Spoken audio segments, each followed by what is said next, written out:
They called it the City of Gold. Not because of riches stolen or hoarded, but because gold itself became the language of architecture, astronomy, and power. At its heart stood a woman whose name would shake empires, a queen who commanded warriors, engineered wonders, and defied the greatest colonial machine ever assembled. Her name was Yaa Asantewaa, and when they came to take everything, she made them pay in blood, fire, and legend. This is not the Africa they taught you about. This is the story they tried to bury.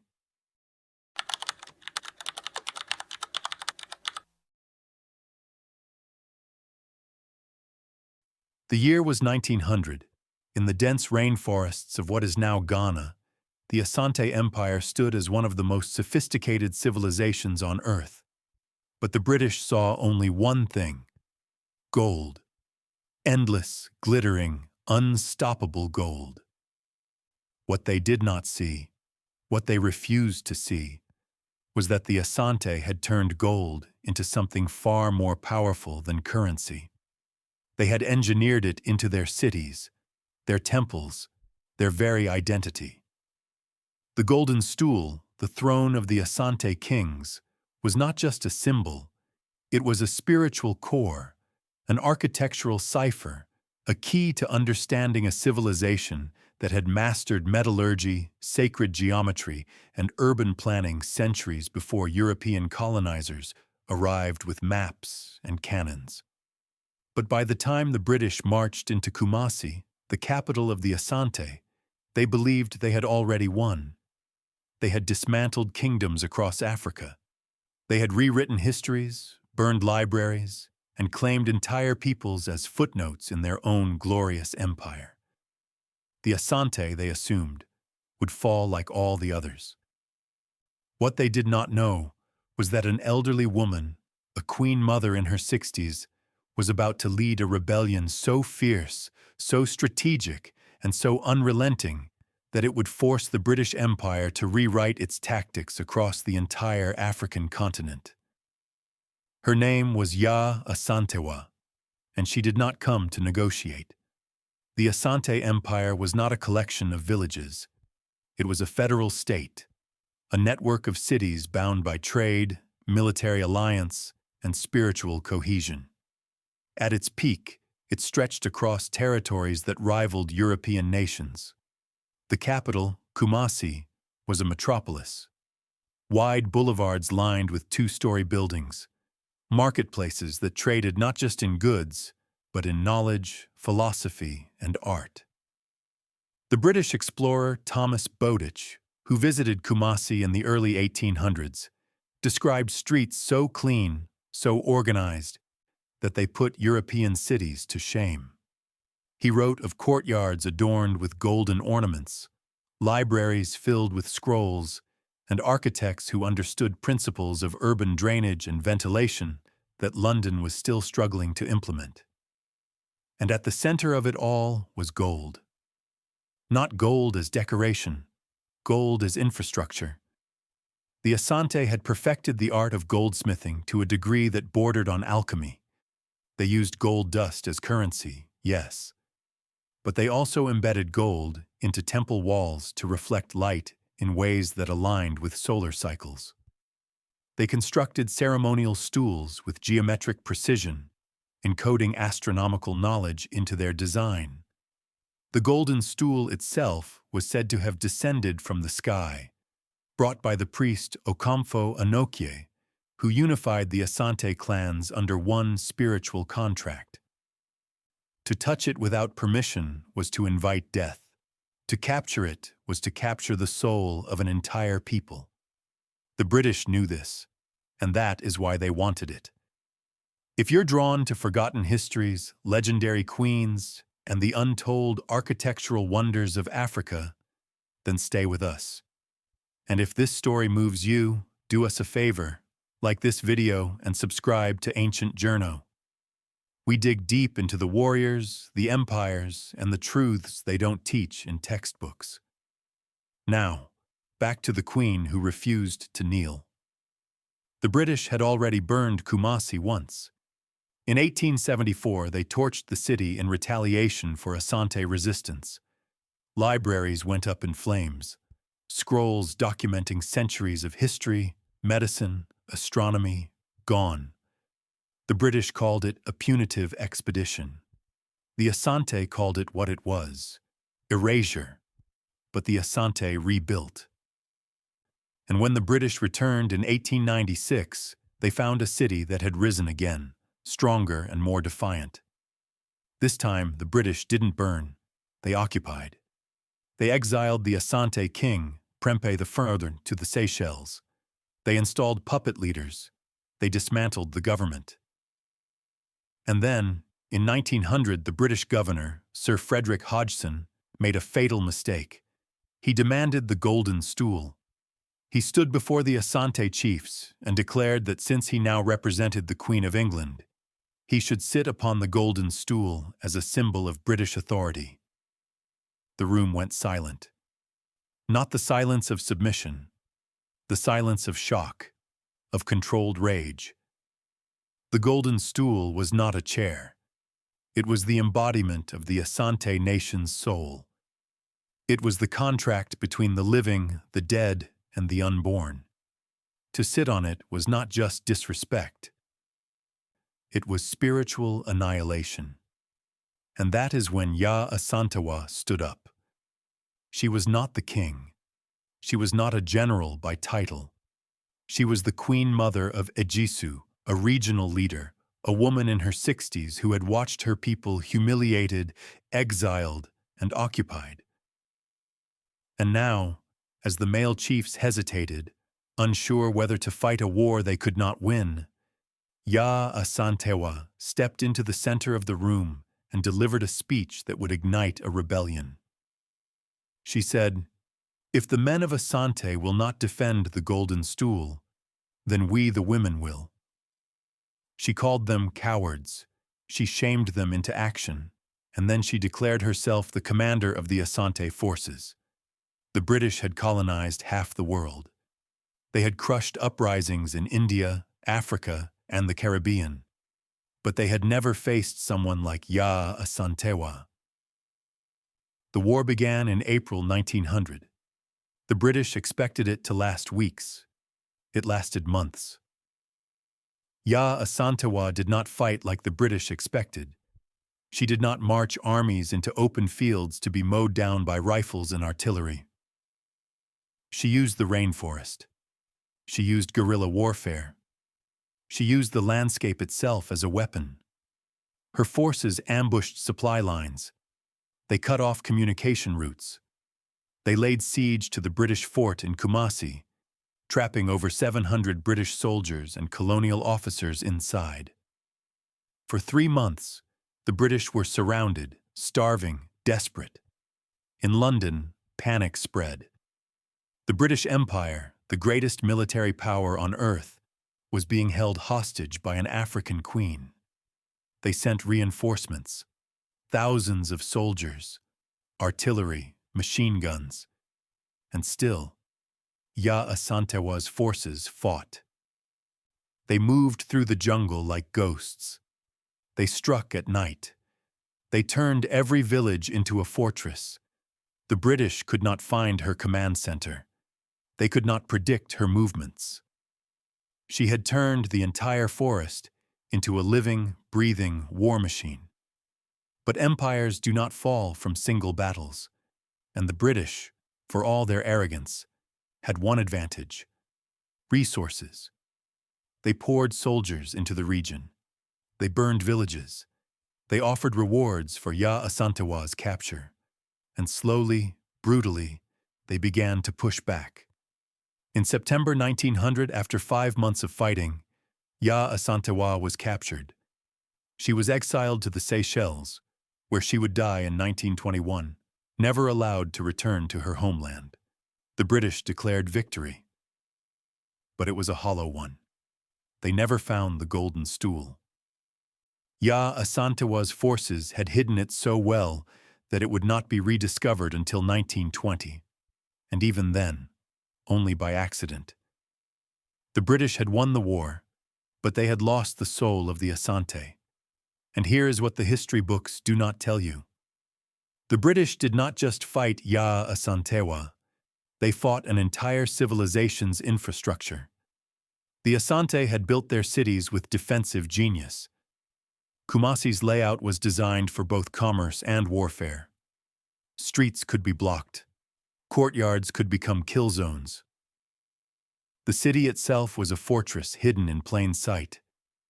The British discovered that the Asante had underground chambers beneath temples, storage vaults that protected sacred texts and gold during invasions.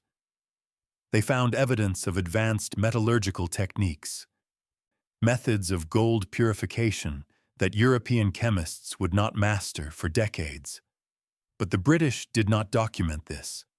They erased it, because to acknowledge the sophistication of the Asante would be to admit that colonization was not a gift of civilization to savages. It was theft, pure, calculated theft. The Asante libraries were burned. The architectural plans were destroyed. The sacred scrolls that documented centuries of philosophy, science, and history were reduced to ash. And in their place, the British wrote a new history. A history where Africa had no gold cities, no queens, no genius, only tribes waiting to be saved. But Yaa Asantewaa left something behind that could not be burned, a legacy that would inspire independence movements across Africa, a story that would be whispered in the forests, sung in ceremonies, and passed down through generations. She proved that even when empires bring their full might to bear, resistance is never futile. She turned herself into a symbol more powerful than any throne, and in doing so, she ensured that the Asante would never truly be defeated. If this story has gripped you, if you feel the fire of Yaa Asantewaa's rebellion, then subscribe to Ancient Journo. Drop a comment and tell us, what struck you most about her stand? Was it her defiance, her strategy, or the fact that she led when others hesitated? Let us know, and let's keep these stories alive together. Now here's the part they really tried to erase. The City of Gold was not just metaphor, it was architecture. The Asante had developed a technique for embedding gold into building materials, creating structures that reflected sunlight in precise patterns. These reflections were not random. They aligned with seasonal festivals, spiritual calendars, and celestial events. The temples of Kumasi were not just places of worship. They were observatories. They were libraries. They were universities. European visitors in the 18th and 19th centuries described rooms where elders taught mathematics, philosophy, and medicine. They described archives filled with manuscripts written in Akan, the language of the Asante. These were not oral traditions scribbled down. These were formal, written records maintained for centuries, and the British burned them.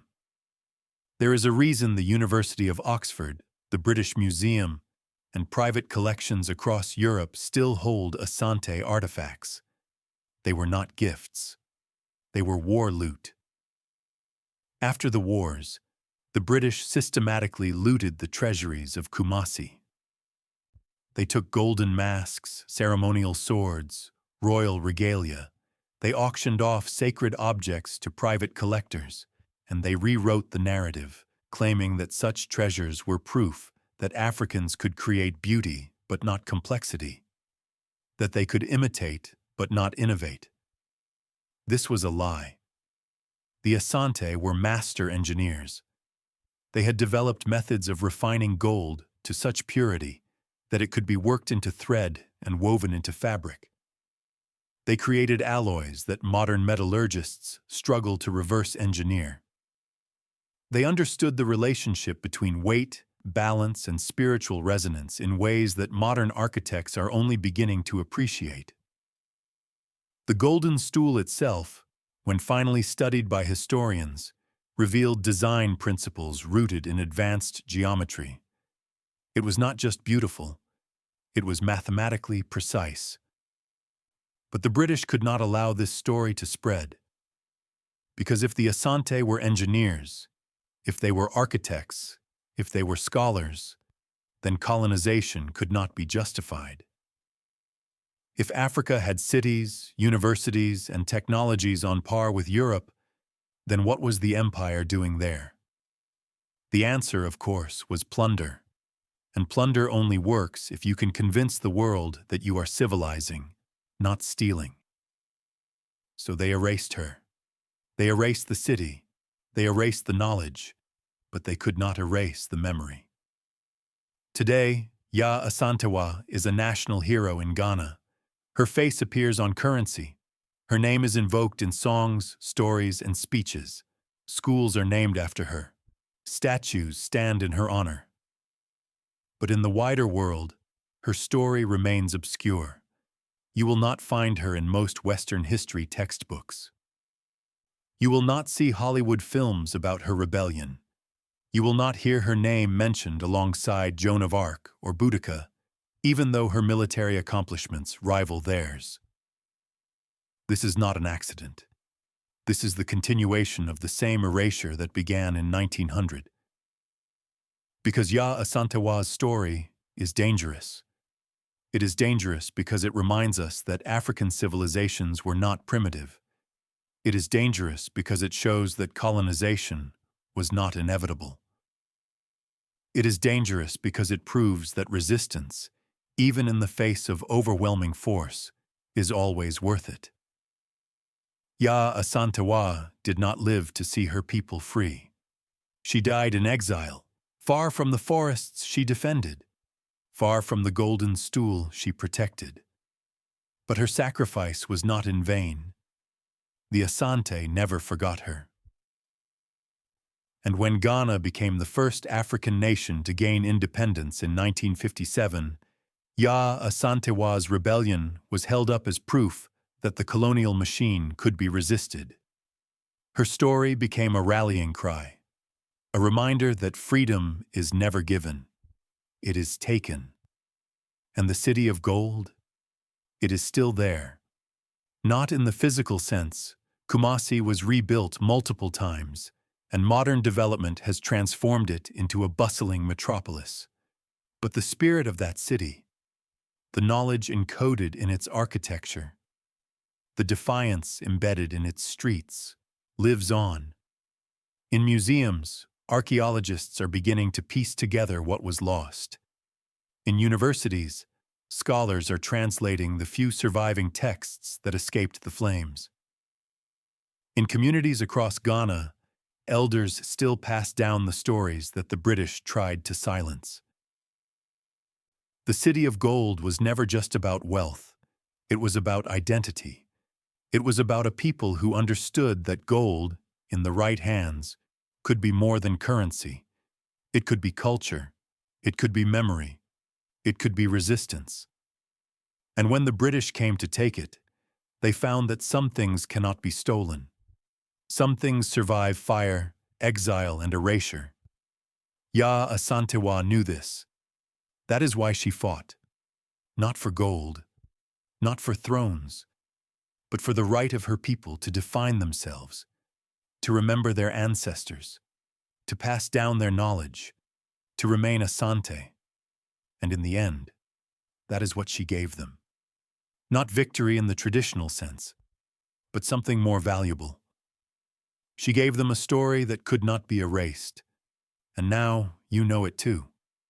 The war ended. The Queen was exiled. The British claimed victory. But what happened next is where the true crime begins. Because it was not enough for the British to defeat the Asante. They had to erase them. Not just politically, not just militarily, but intellectually, culturally, spiritually.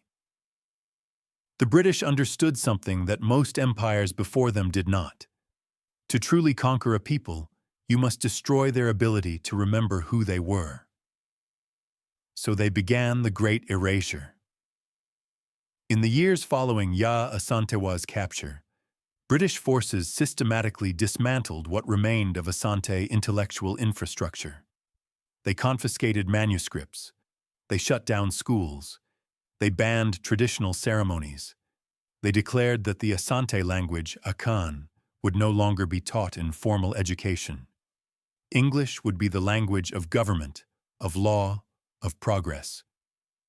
Akan would become the language of the past, the language of the primitive, the language of the conquered, but language is memory, and memory is resistance.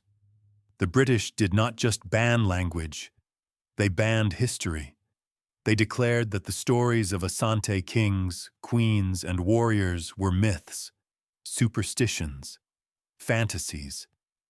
They rewrote textbooks to claim that before European arrival, West Africa had no governments, no architecture, no culture worth preserving. They taught African children that their ancestors were savages who needed salvation, and for generations this lie was accepted, not because it was true, but because the evidence to disprove it had been burned. Except it had not all been burned. The Asante had anticipated this.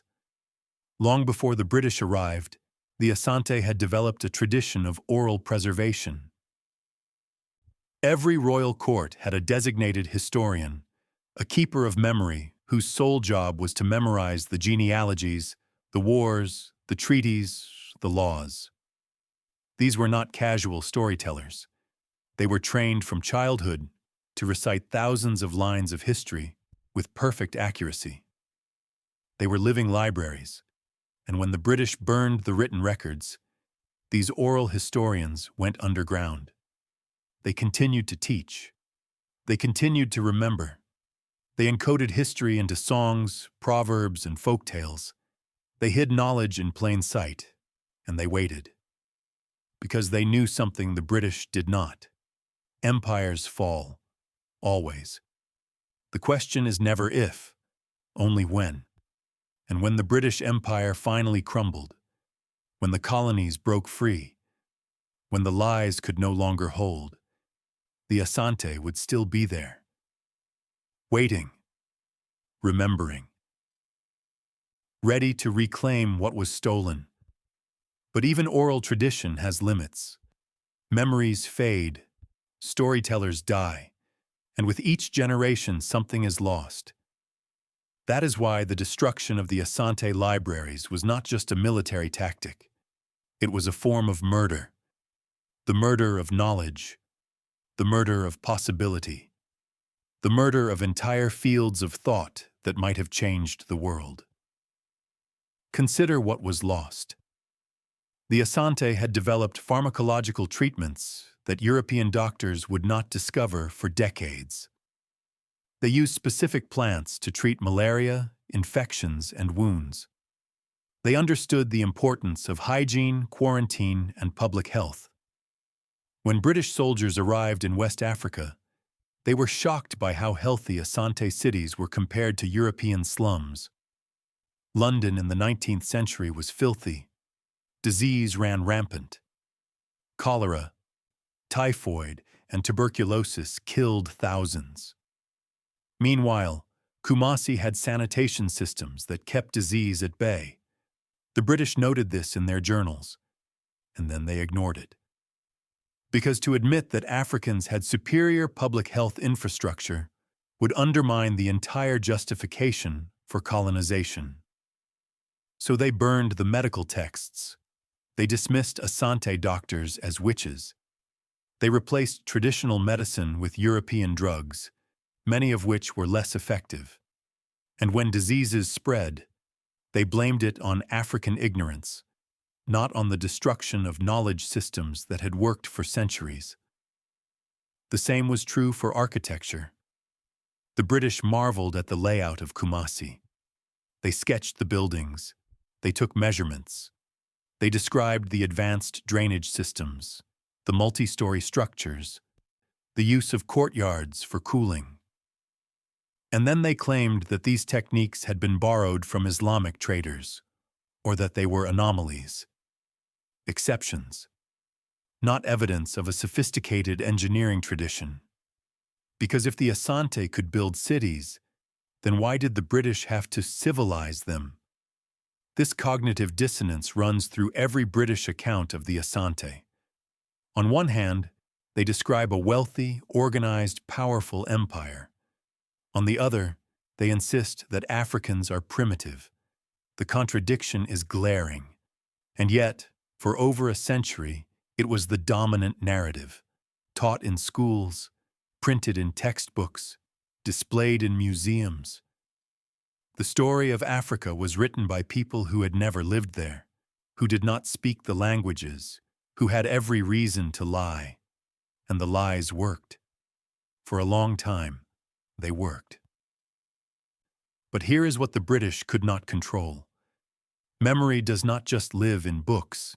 It lives in landscapes, in ruins, in artifacts, in the very soil of the places they tried to erase. And slowly, painstakingly, archaeologists and historians began to dig. Not British historians, African historians. Ghanaian scholars who grew up hearing the stories their grandparents told, who knew that the official history was incomplete, who refused to accept that their ancestors had built nothing, known nothing, been nothing. And what they found stunned the world. In the late 20th century, as Ghana rebuilt itself after independence, researchers began excavating sites around Kumasi. They found foundations of buildings far older than the British had claimed. They found evidence of trade networks stretching across the Sahara down to the coast, and across the Atlantic long before European ships arrived. They found tools, pottery, and metalwork that demonstrated advanced craftsmanship. They found ceremonial objects that encoded astronomical knowledge. And they found something the British had insisted did not exist. Writing. The Asante had a writing system, not alphabetic but symbolic, a script called Adinkra, used to encode proverbs, concepts, and historical events into visual symbols. Each symbol carried layers of meaning. Some were carved into buildings. Some were stamped onto cloth. Some were painted onto walls. The British had seen these symbols. They had sketched them. But they had dismissed them as decoration, primitive art, tribal patterns. They were wrong. Adinkra was a sophisticated semiotic system. It was used to teach philosophy, ethics, and history. It was integrated into architecture, fashion, and governance, and it was everywhere. Once researchers understood what they were looking at, they realized that the Asante had encoded their entire worldview into the physical environment. The City of Gold was not just gold, it was a text, a living, breathing manuscript written in metal, stone, and symbol. And the British had burned it without ever realizing what they were destroying. This is the tragedy of colonialism. Not just the theft, not just the violence, but the sheer ignorance. The British arrived in West Africa convinced of their superiority. They saw wealth and assumed it was luck. They saw organization and assumed it was borrowed. They saw resistance and assumed it was savagery. They never considered that they might be wrong, that they might be the barbarians, that they might be destroying something infinitely more valuable than anything they could build. But Yaa Asantewaa knew. She knew what was at stake. That is why she fought. Not just for political independence, but for the right of her people to define themselves, to remember themselves, to remain themselves. And that is why the British feared her. Because she was not just a military leader, she was a symbol, a reminder that African civilizations had their own logic, their own values, their own brilliance. And if that idea spread, if other colonized peoples realized that they too had histories worth defending, then the entire colonial project would collapse. So they exiled her. They silenced her. They tried to erase her from history. But they failed. Because memory is stubborn, and truth, no matter how deeply buried, eventually claws its way back to the surface. Today, scholars are reconstructing what was lost. They are translating oral histories. They are analyzing ruins. They are digitizing artifacts. And slowly, the city of gold is being remembered. Not as myth, not as metaphor, but as fact, as evidence, as proof that Africa was never the blank slate that colonizers claimed. And Yaa Asantewaa is no longer a footnote. She is a hero, a legend, a queen who stood when empires demanded she kneel, a woman who understood that some things are worth dying for. Not gold, not thrones, but memory, identity, truth. The British tried to erase her, but all they did was make her immortal. Let us talk about what was really in that city, because the story of the City of Gold is not just about Yaa Asantewaa, it is about what she was defending, and what the British wanted so desperately to control: gold. Everyone knows the Asante had gold, but what most people do not understand is how they used it. The Asante did not sit on piles of treasure like dragons in fairy tales. They engineered gold. They turned it into infrastructure, into communication, into spiritual technology. The Golden Stool, for example, was not just a throne, it was a constitutional document. When Okomfo Anokye, the legendary priest, unified the Asante clans in the late 1600s, he did not write a treaty.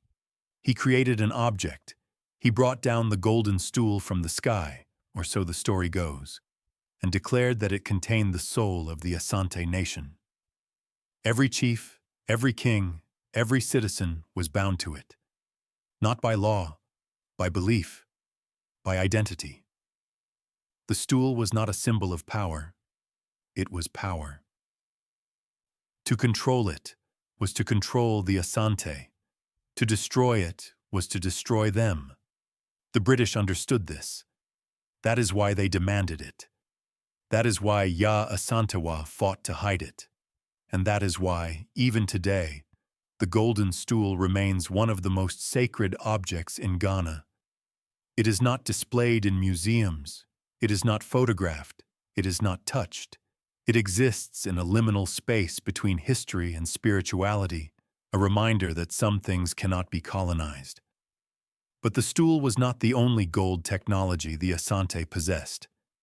They had developed methods of using gold dust as a modular currency. Small brass weights, each carved with intricate designs, were used to measure exact amounts of gold for trade. These weights were not random. They encoded proverbs, historical events, and mathematical principles. A single gold weight could tell a story, teach a lesson, and facilitate commerce all at once. This was not primitive barter. This was a sophisticated economic system that allowed the Asante to trade across vast distances without a centralized mint or paper currency. The British looted thousands of these weights. They sit in museums across Europe today, labeled as tribal art. But they were never art. They were technology. They were knowledge encoded into physical form. And the fact that museums still refuse to return them is proof that colonization never ended. It just moved from the battlefield to the archive. Beyond currency, the Asante used gold in architecture. They discovered that embedding gold into certain building materials created reflective surfaces that could channel sunlight into specific areas at specific times. This was not decoration. It was environmental engineering. Temples were designed so that during equinoxes and solstices, light would illuminate particular altars, particular symbols, particular texts. These were not accidents. They were deliberate. The Asante understood astronomy. They tracked celestial cycles. They built their spiritual calendar around solar and lunar patterns, and they encoded all of this into their architecture. When the British arrived, they saw shiny buildings and assumed vanity. They did not understand that they were looking at a civilization that had integrated science, spirituality, and art into a unified system. The City of Gold was not wealthy because of gold. It was enlightened because of what they did with it. But there is more. The Asante also developed what can only be described as information networks. Long before telegraphs, they had a system of drum communication. These were not simple rhythms. They were a tonal language. Skilled drummers could send complex messages across hundreds of miles in hours. They could announce births, deaths, wars, treaties.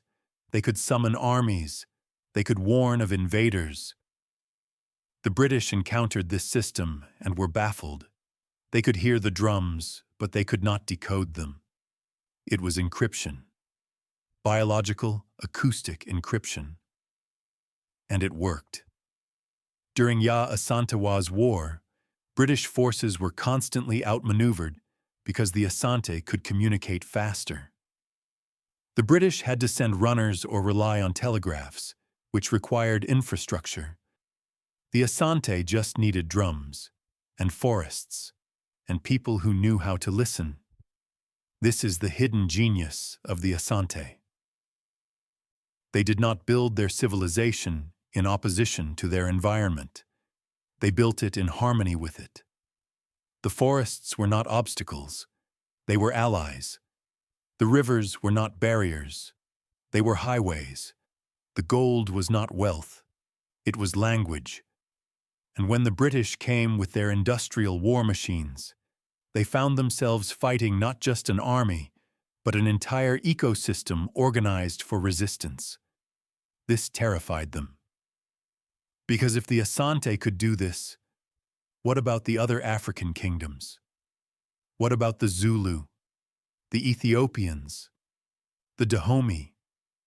What if every colonized people realized they did not need European technology to fight back? What if they realized their own knowledge systems were just as sophisticated, just as powerful, just as valid? This was the real threat, not Yaa Asantewaa's army, but the idea behind it. The idea that Africa did not need Europe, that colonization was not progress, that resistance was not futile. So the British did what empires always do when faced with an idea they cannot defeat. They tried to kill it. They burned the libraries. They banned the languages. They destroyed the symbols, and they rewrote history to make it seem like none of it had ever existed. But ideas do not die. They hibernate. They wait. And when the conditions are right, they return. In 1957, Ghana became independent. Kwame Nkrumah, the first president, understood the power of history. He knew that to build a new nation, Ghanaians needed to remember who they were. So he commissioned historians, artists, and educators to recover what had been lost, to teach Asante history in schools, to restore ceremonies, to rebuild monuments, and to honor Yaa Asantewaa. It was not easy. Decades of colonial education had taught Ghanaians to be ashamed of their past, to see traditional culture as backwards, to believe that progress meant imitating Europe. Nkrumah faced resistance, even from his own people, but he persisted, because he understood something fundamental. A nation without memory is not a nation. It is a colony with a flag. And slowly, memory returned. Today, Ghana is one of the most stable, prosperous nations in West Africa. It has a thriving economy, a functioning democracy, a rich cultural scene, and at the center of its national identity is Yaa Asantewaa. Not as a relic, but as a living symbol. A reminder that freedom is not given, it is fought for. and that the greatest weapon is not guns or gold, but the refusal to forget. This is what the British could not destroy. Not because they lacked the firepower, but because some things exist beyond the reach of empires. Memory is one of them. Identity is another. And truth, no matter how inconvenient, is the most indestructible of all. The city of gold did not fall. It transformed. It became a diaspora, a network of stories, symbols, and knowledge scattered across the world. Some of it sits in museums, waiting to be returned. Some of it lives in oral traditions, passed down through generations. Some of it is encoded in music, art, and architecture, and some of it is still hidden, buried beneath the forests of Ghana, waiting for the right people to uncover it. Because the Asante knew this day would come. They knew that empires rise and fall. They knew that truth outlasts lies. And they knew that one day, the world would remember them not as savages conquered by civilization, but as a civilization that refused to be conquered. Yaa Asantewaa made sure of that. Not by winning the war, but by making the war unforgettable. By turning herself into a story so powerful that even the British could not erase it. By proving that resistance, even in defeat, is a form of victory. And now, over a century later, her story is spreading, not just in Ghana, but across the world, in classrooms, in books, in films, in songs. People are learning her name. They are learning what she fought for, and they are asking the question that terrifies every empire. What else have they lied about? Because if they lied about Yaa Asantewaa, if they lied about the Asante, if they lied about the city of gold, then what else did they erase? What other queens, kings, scholars, and civilizations were written out of history? What other technologies, philosophies, and knowledge systems were destroyed in the name of progress? The answers are emerging, slowly, painfully, but they are emerging. And with each discovery, the official history crumbles a little more. The narrative of European superiority becomes harder to defend. The myth of African primitiveness becomes impossible to sustain. And at the center of it all, standing tall, defiant, eternal, is an elderly woman with a weapon in her hand and fire in her eyes. Yaa Asantewaa, the queen who refused to kneel, the warrior who turned a forest into a fortress, the legend who proved that some things are worth dying for. They tried to erase her, but all they did was make her immortal. There is one more thing they do not tell you about what happened after. About the slow, grinding machinery of historical revision.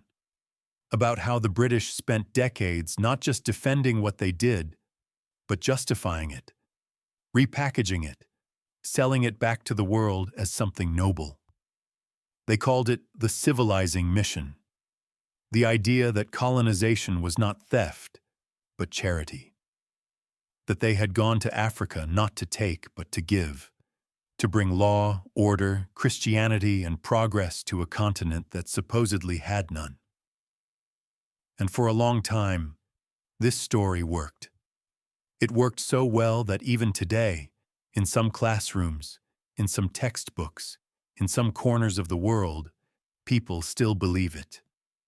But the evidence tells a different story. When the British arrived in the Asante Empire, they found a functioning state. They found courts that administered justice.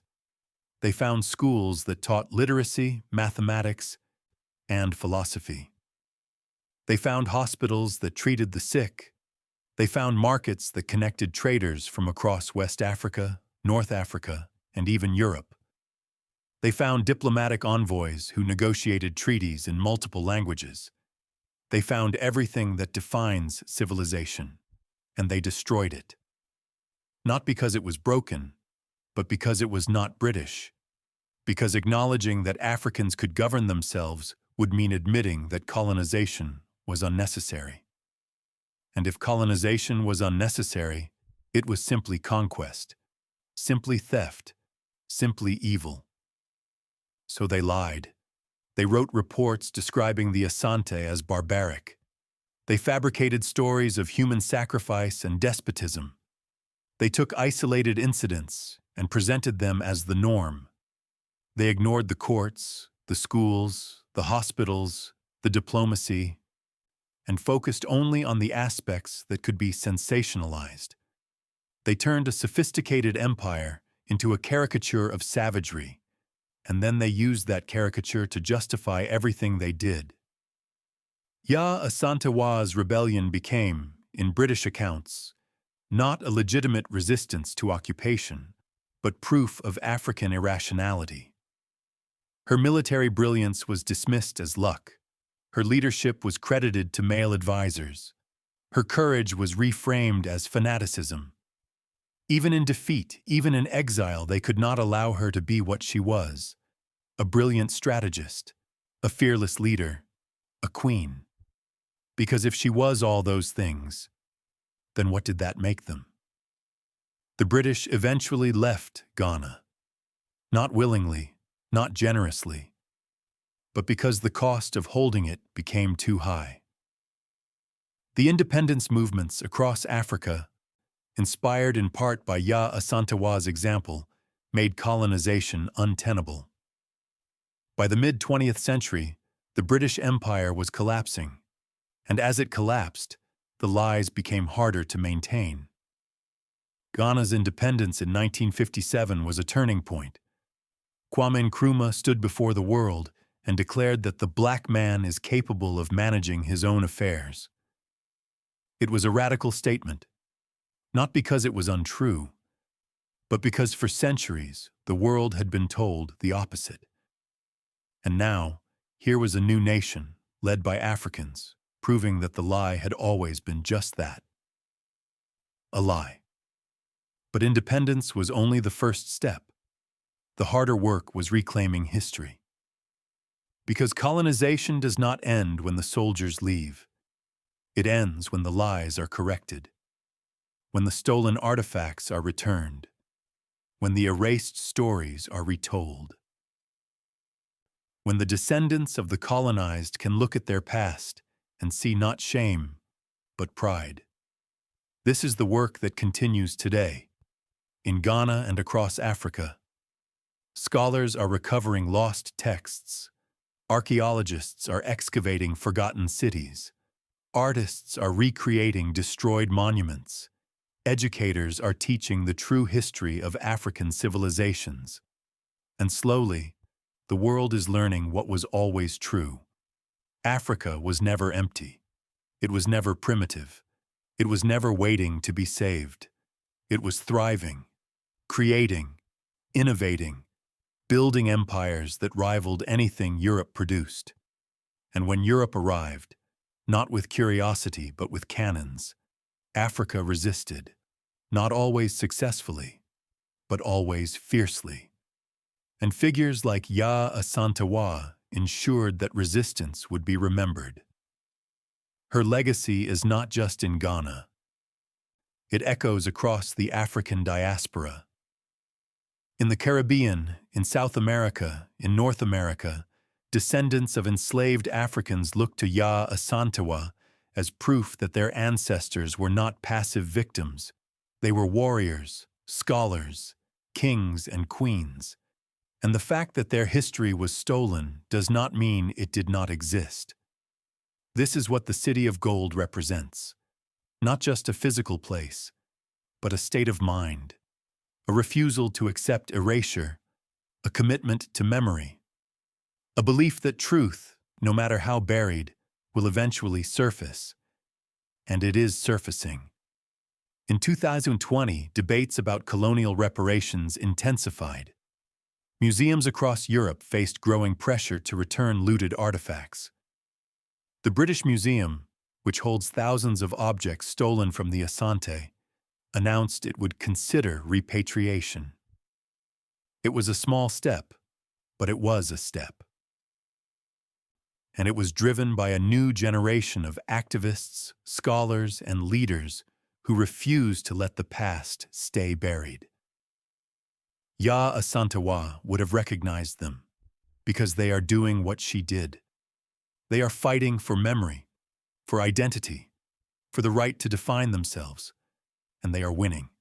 Not quickly, not easily, but inevitably, because empires fall, always, and when they do, the people they tried to erase are still there, waiting, remembering, ready to reclaim what was stolen. This is the final lesson of Yaa Asantewaa's story, that resistance is never futile, that memory is a weapon, that even in defeat there is victory if you refuse to be forgotten. The British exiled her, but they could not silence her. They burned the libraries, but they could not destroy the knowledge.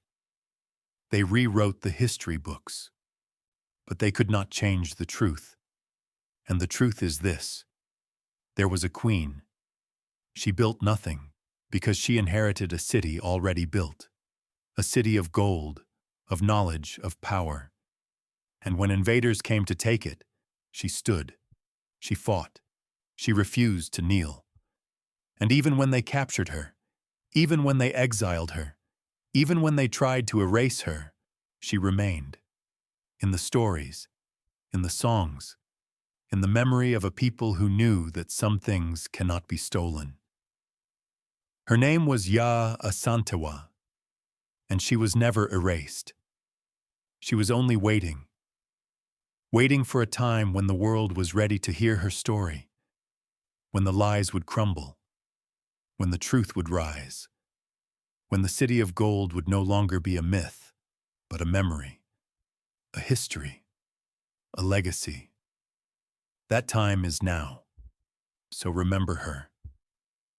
Not as a victim of colonization, but as a warrior who made empires tremble, not as a footnote in British history, but as a pillar of African history, not as someone who was erased, but as someone who refused to be. The city of gold still stands, not in the jungles of Ghana, but in the hearts of everyone who refuses to forget. Everyone who knows that history is not written by the victors. It is written by the truth, and the truth always wins, eventually. Yaa Asantewaa knew this. That is why she fought, not for victory, but for memory. And in the end, that is the greatest victory of all.